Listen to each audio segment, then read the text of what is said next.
Hi friends, ఈరోజు మీకు summer వచ్చేసింది కాబట్టి ఒక మంచి రెసిపీ చూసిన కటోరీ అంటారు. దీన్ని ఇట్లా నానబెట్టి పెట్టుకున్నా నేను. ఈ కటోరీతో ఒక మంచి డ్రింక్ అని చూస్తున్నాను, తప్పని ట్రై చేయండి. ఇలా ఫస్ట్ ఈ కటోరీ యాడ్ చేసుకుని దీంట్లోకి కొంచెం పంచదార, మీరు కావాలంటే బెల్లం పాకం కానీ ఇంకా తేనె కానీ ఇట్లాంటివి కూడా యాడ్ చేసుకోవచ్చు. ఇది వచ్చేసరికి సేమియా పాయసం అండి, ఇంట్లో తయారు చేసుకుంటాం కదా మనం, ఆ సేమియా పాయసం. ఇలా తప్పకుండా ట్రై చేయండి, టేస్ట్ మాత్రం అదిరిపోయిద్ది. నీ కూడా ఇలా ఒక్కసారి మిక్స్ చేయండి. ఇందులోకి కాచి చల్లార్చుకున్న పాలు, మీరు కావాలంటే ఇందులోకి ఐస్ క్యూబ్స్ అవి కూడా యాడ్ చేసుకోవచ్చు. నేనైతే ఏం యాడ్ చేయట్లేదు,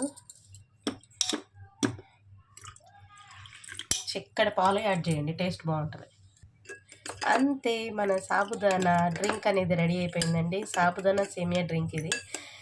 దీన్ని మీరు ఎలా అయినా అనుకోవచ్చు, కానీ ఆరోగ్యానికి చాలా మంచిది. తప్పకుండా ట్రై చేయండి, ఓకేనా?